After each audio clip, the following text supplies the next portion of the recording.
welcome back to Kingsmead. Yeah, that's what's happened actually. The umpires have taken the players off. Not quite the end of play as yet, but actually it is. It's just hearing in my ear now that stumps has been called and we'll be back tomorrow. This is where the match stands. 235 South Africa, having been asked to bat first by Sri Lanka, who won the toss. 80 for Quinton de Kock, who played well. Bavuma played well for his 47 as well. And he is in a good partnership with Du Plessis before Du Plessis was dismissed just before lunch, actually on the cusp of lunch. Fernando, really good for his 4 for 62. Rajita got 3 for 68. Was a little bit all over the place, but produced some wicket-taking deliveries. Lakmo, that one that he got was Amla, and he bowled well right at the start. Sri Lanka, 49 for 1, and no doubt will be happy with how things have gone in trying to set up the match. As far as they are concerned, they'll be happy with what they have. They'll also want to make sure when they come back tomorrow they can build on that and perhaps get past South Africa on first innings. Robin Peterson here, as well as Russell Arnold. Russell, how happy are you with what you've seen today from your side, and what particularly are you pleased with? Well, the position they are in is a sound position which you take, but I'm a little careful in how I look at it, because I've seen them blow advantageous positions before. So there's a lot of work to be done, and you'd like to see that rather than lose your way. But very impressed with Vishwa Fernando and Suranga Lakmal with the way they bowled. They created all the pressure up front, which they were able to capitalize on. A few areas where I thought they could be a little bit more disciplined and made scoring tougher. But all in all, great effort. 235, you will take that, because in these conditions, I think that's a good score to contain the opposition on a first day's wicket.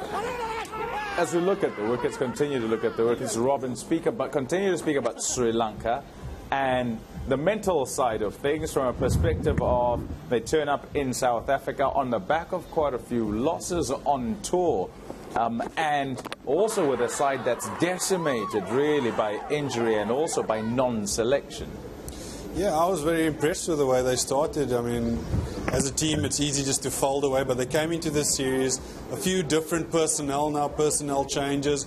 But to me, this is the length at which they bowled was magnificent. They definitely out-bowled South Africa with a new ball, for sure. I thought they used the swing, the shape, and they asked questions of the guys' techniques. Yes, they did get fortunate, but I think they deserved their good fortune today, the way they bowled. And maybe the rub of the green didn't go their way with an odd decision here and there. But fantastic for Sri Lanka to get the series started off the way they did. Wonderful. They needed that. They needed that for the reasons you're saying of it. And since December, they've been on the road. And it's always, when you're traveling, it's results that keep you going. They haven't had that. So it was impressive that they showed the courage to keep chipping away and put South Africa under pressure. Along the way, there were balls that I thought misbehaved. It was a little strange to see Vernon Philander's dismissal and the shot he played. But wish for Fernando, even with the old ball, he got it to move. That's what breaks this dangerous partnership between de Kock and Keshav Maharaj. What about that shot? That went miles, didn't it? Just scooped it, see? She's got some good bats, Kagiso Rabada. I'd like to have a look at them tomorrow morning. But like I said, in and between the good deliveries where they actually bowled South Africa out, there were these, but they deserved their good fortune because they bowled a lot in those areas, more than South Africa did. And then Dulstein was looking good for a little bit. You thought maybe there's going to be another Dulstein special lowered on. But the left arm spin, a bit of skill. He turned a few before that, gone past the outside edge, and that one just going on with the arm.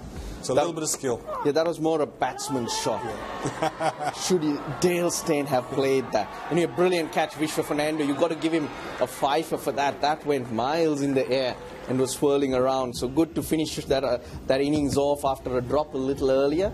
Quinton de Kock started playing his shots and finding the boundary, which probably might have again dealt a blow to the Sri Lankans, but in Fernando hanging on to this, ended the innings. Now to look forward to the batting. But we spoke about Quinton de Kock ad nauseum in the Sri Lankan innings. He's an unselfish player. He doesn't get the number of hundreds that he probably would like because he has to play in this fashion. And again, he saved the team a little bit from a bad score. He gave them a reasonable chance. You never know what happens tomorrow morning. So he did well, Quinton de Kock, 80, magnificent, always entertaining. And you can depend on him in these situations. Tell me what you think of 235 as a score. And no, you start to say, you know, not a bad score, but you're not saying it's a good score either. So where are they, South Africa? Particularly if you can look at 49 for 1 as well that Sri Lanka have now. I think South Africa would have liked 300 plus at Kingsmead is generally like an average score. So they'd be very disappointed. Top 3, nothing happening there really. That's always a disappointing thing when you're not one in your top 3, at least sets the foundation. But unlucky in their dismissals, but they'd be disappointed, they'd be hurting. And the way they bowled, it just didn't seem like a South African team that rocked up today in many ways. They weren't as sharp with the ball, and the bat, they looked a bit loose here and there, played and missed at a few deliveries that they didn't have to. But credit to Sri Lanka, that's the pressure they put the guys under. So they'd be disappointed, but they'd be really determined to come out tomorrow and show some fight. Lakmal outstanding, though just the 1 wicket. He set the tone in bowling those lines and lengths just outside the line of off stump. Probably deserved a couple more, but that's how it works. You pick up wickets in a bunch. Vishwa Fernando just rewards his best figures of 4 for 62, and then Kasun Rajitha with 3 wickets in the end. He looked the quickest of the Sri Lankan bowlers, even with the shorter one. Yeah, he needs to be a little bit more disciplined in trying to back up what Vishwa Fernando and Lakmal do at the top. In looking at your Sri Lankan side, a question which I've kind of been mulling over through the day actually, and Lakmal, superb with the ball, and was captain before as a stand-in when there was a suspension and all that, but then not captain this time. What's going on with that? Well, he did captain against South Africa, then against England. The thought process was that to relieve him so that he can focus on his bowling and not burden him. So Dimuth Karunaratne, he's been a standout with the bat, and for him it probably is an easier role. So he was elevated to being the vice captain. So once again the captain sent home. This time due to poor form, not suspension. Yeah. So Karunaratne takes the reins. So it's all been a bit complicated. There have been lots of captains over of late, and a reason why Sri Lanka are struggling at this stage is the lack of leadership. So hopefully Karunaratne, by getting a big score tomorrow, can lead from the front and send that message to the rest of the players that this is how it's done, so that you don't have to say anything. You've got to do it. No such crisis for South Africa. South Africa essentially, Robin, as a batting unit, having gone with 6, says that they are confident that somebody within their lineup can get the runs that ought to kind of put them in a test match. Hasn't quite happened this time, despite you talking about Quinton de Kock, who kind of runs out of partners and so forth. Is it still a developing batting lineup, do you think? I think so. I think there are a few players that are just below Hashim Amla and Faf du Plessis' experience that they're looking to kick on a little bit more. And that one of those players, we know Aiden Markram what he's about, but they're hoping he's going to become the superstar that we think he can become. And then Dean Elgar will always be that steady opening batsman that we have. So, yeah, it is a developing batting line. I think they just had an off day today, South Africa, combined with magnificent bowling by Sri Lanka. And sometimes it happens in Test cricket. We can't expect them to do it every Test match all the time. Sometimes you've got to be under pressure, and let's see what they respond with in their second innings. I think, to me, that's how you fight back sometimes. It says more about your team than when you just start to the front foot all the time. Temba was brilliant. Yeah. He looked very organized, and the type of role he played was just what South Africa needed.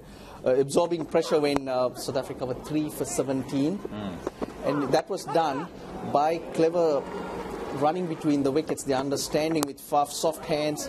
So that tells you it's not all about the big shots. It was later on that he started playing these shots and picked up the boundaries. Dismissed in an unfortunate way, but he looked a good deal. Yeah, this is how Temba has actually elevated his game to another level. We've seen him this summer. He plays a lot more shots. His scoring areas have improved now. So we're just about him getting that 100. And I think if he's going to continue to play in this fashion, it's going to come. And when it comes, hopefully there'll be a few like in succession. Yep, 235 South Africa managed to get to. And the main reason, really, apart from Themba Bavuma, is also Quinton de Kock. He's downstairs now with Mike Hayes. Thanks, Quinny. Thanks for your time. Well played yourself. We'll get more of that in a sec. But what about the team when suddenly 3 for 17? What was the feeling in the change room at that stage? Yeah, obviously, I think we were hoping for a much better start. But, you know, we rebuilt it quite nicely. And we did quite well to get to where we are at the moment. So at that moment, I think the change room was quite nervous. Obviously, it's not the best start ever, but the rebuild phase was pretty good. And very important, obviously. Tell me about the pitch. A little bit on the slow side, obviously, but what about the track in general? Yeah, obviously it's slow, bit tacky. But there's quite a bit of movement in the wicket. There's still quite a bit in it. Obviously, you can see starting to spin quite early days. So I think Keshav will come into it. And obviously our 4-seam attack, I'm sure they will do well here, and they're wanting to be bowling more tomorrow. Do you think it will harden up quite a bit tomorrow and get a bit quicker? I'm sure it will. I think, you know, if we get the roller can be on it a little bit longer, I'm sure it'll get harder, a little bit easier to bat. And then obviously the spin we'll have to look into Keshav going further into the game. But I think it's going to become a little bit better batting wicket because it'll be a bit quicker. But we'll have to see what happens tomorrow. Back to your innings, you came to the wicket at a very important time. Well played in your 80. Your mindset was just to try and play as natural as you possibly can. You weren't affected too much by the situation? No, you know, I think just going in there, I was just reminding myself just to get into strong positions, still remain positive, not get into a hole, you know, still try and look to score runs. But otherwise, that was my main thought process. And yeah, started off quite slowly, but obviously that was the nature of the wicket. You know, it's always tough to get going on this wicket, but you know, eventually got going. I guess the top order batsmen, let's just give the Sri Lankans a bit of credit. Their bowling right at the start of the day was pretty tidy stuff. Yeah, and you know, as Sri Lankans, they always got a good seam attack. You know, they've got good skill coming from some contests. It's never easy being a fast bowler. So their lines and lengths are always tighter than the usual. So coming here with a bit of more movement off the wicket obviously assists them. Yeah, they're quite a dangerous bowling attack. They've got some good skills and yeah. How dare you run out Themba Bavuma like that? Yeah, no shame. I didn't mean to do that. I tried to hit it just past the bowler, but unfortunately he's hit his foot.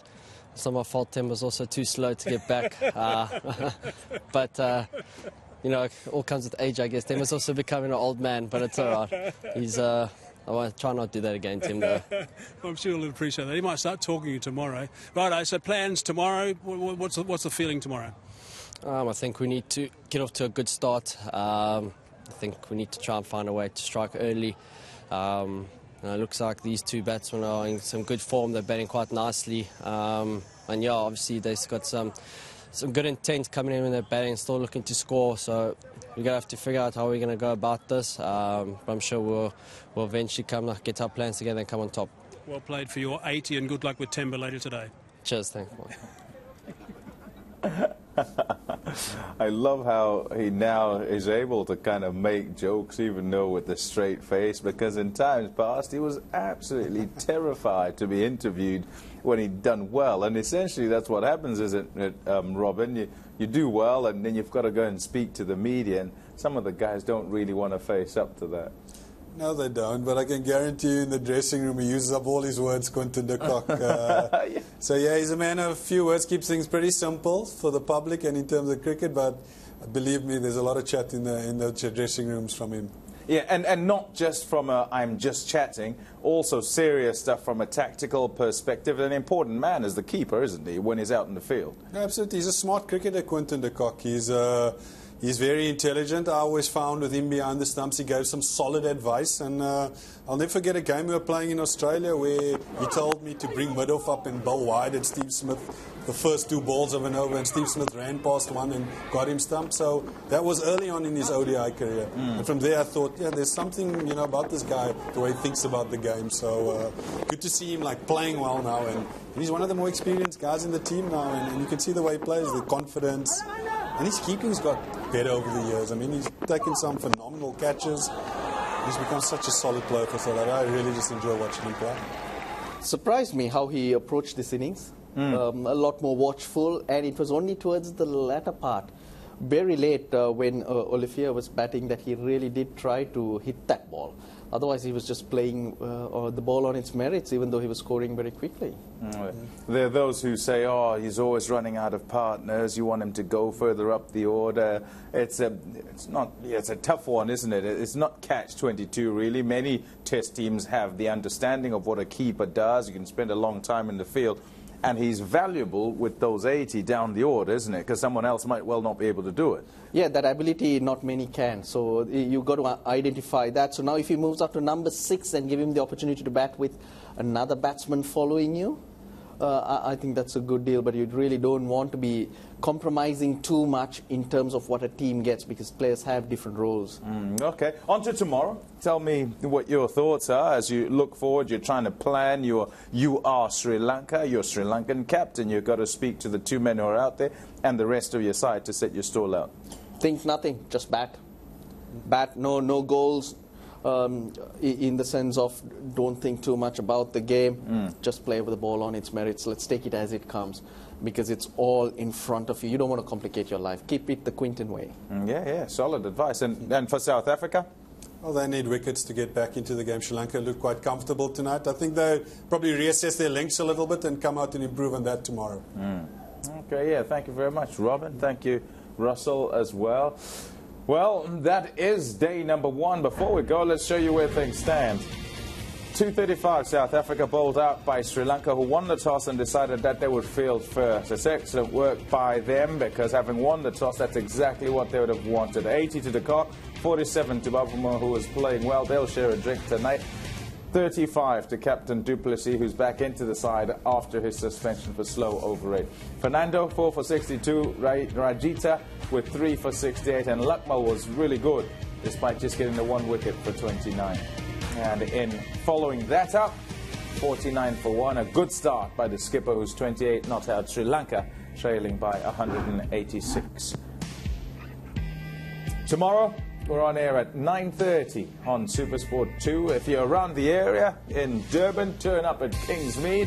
If you're not, you can catch us right there on the World of Champions. And that's it, as I say. We hope you've enjoyed it. We'll catch you again tomorrow. We've enjoyed your company. Hopefully, we will indeed see you. Senamgela Ed Tegwini, welcome to Durban. It's a bit warm, it's a bit humid, but it's beautiful. South Africa against Sri Lanka, and it comes to you from Kingsmead. Tails is the core, and it comes up tails. You're going to beat this. They've gone up this time, and up goes the finger. Oh, they've gone up on that one. They quite like that, and they do decide to go upstairs. Oh, that's been called too late. I don't think you're seeing both well as quick as that 15 seconds. I'm sorry, that's dead. Wow. Those 15 seconds roll along too quickly for my liking. Oh, that's a good catch. That went straight in. If that is given not out, well, I'm walking back to the Caribbean. Pull them! That's a beauty of a nut! Outstanding delivery! Really has been a brilliant performance by Sri Lanka, and there is no doubt South Africa are very much on the back foot. And that's a nice shot. Shot. Oh, now that's interesting.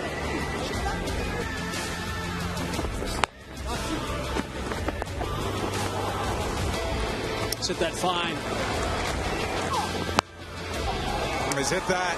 He's hit that so well. Away it goes for 6.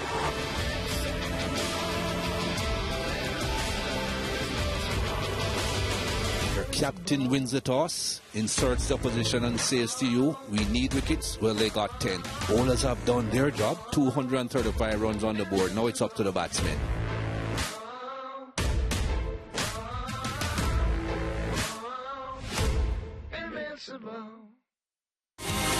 The atmosphere here is electric. So